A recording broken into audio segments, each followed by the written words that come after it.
Today, I'm going to teach you the number one rule to follow when working with beginning adults to untangle the worries, their concerns, the lack of getting it.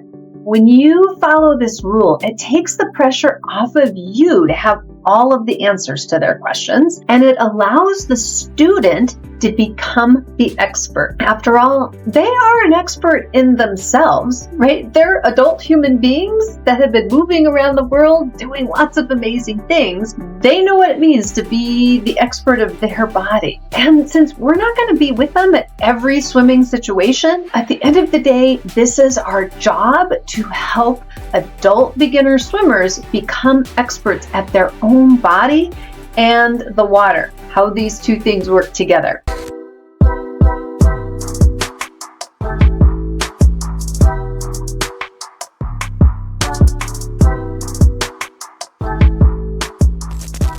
So what is this rule? I call it the 80-20 rule. 80% of what you do, of your time in the water, of your time before class, your time after class, the time a student spends engaging in any particular activity, 80% of it really needs to be focused on the mental aspects. How are they feeling as emotion? What are they noticing in their body, sensations? What are they worried about? Where is their focus, their concern? 80% of it needs to be focused on the mental part. That means only 20% is focused on the physical part. And that might be like, what? How can that be? You're learning a physical activity. The thing is, with swimming, with learning to swim for beginning adult swimmers, the first big thing is this is an activity we do where you can't breathe. And this, by its very nature, inherently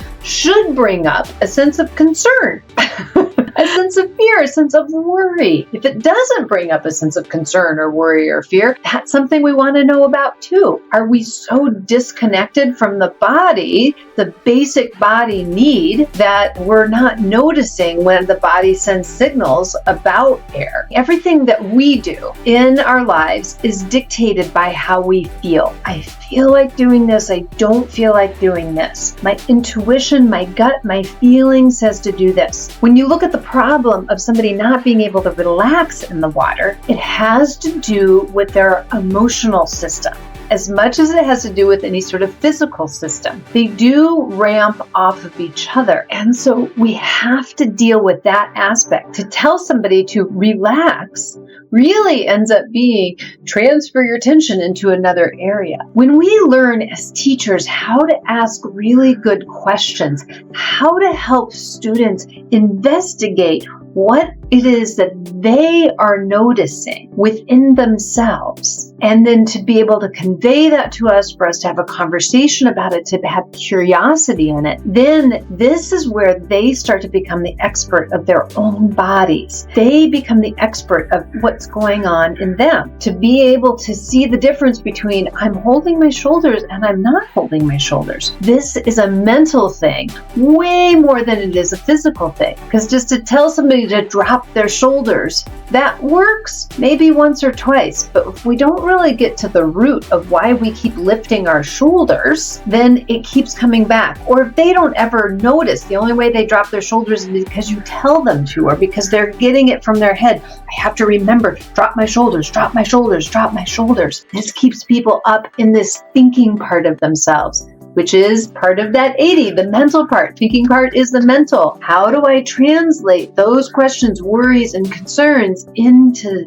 connecting to my body? Swimming is about a body-mind connection. And when we're dealing with adults, our brains are much bigger and active and have a lot more processes to them than children's minds do, right? Children's brains, they're still building all these synapses. They do not pay attention to the past and the future and have thoughts about danger and all these kinds of things. Their brains are not developed that way, but an adult brain is. This is why tapping into over and over again the 80% of mental and applying that to a small physical step. And when we teach people how to put their face in the water, how to have total comfort when their face in the water, there's at least 6 different physical areas that we have to address. The way that we find these out, the way that we got to know what all of the concerns are that adults have, is because we tapped into curiosity with them. So we know a little bit ahead of time what the questions are.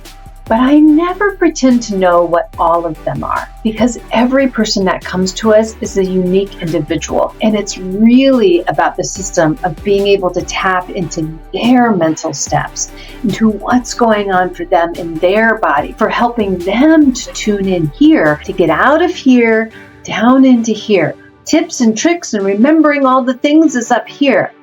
Tuning into my body, letting my body speak back up to my brain, and tuning back into my body while I test a particular small enough step, just 20% of action, just a little tiny step, so that I can then keep aware of the mental components as I do that little 20% step. 80-20, if you are working with an adult, if you are an adult learning to swim, we have to have that ratio in there of paying attention to the mental steps about 80% of the time versus only 20% of the times when we test. We're really testing the mental step with a physical action.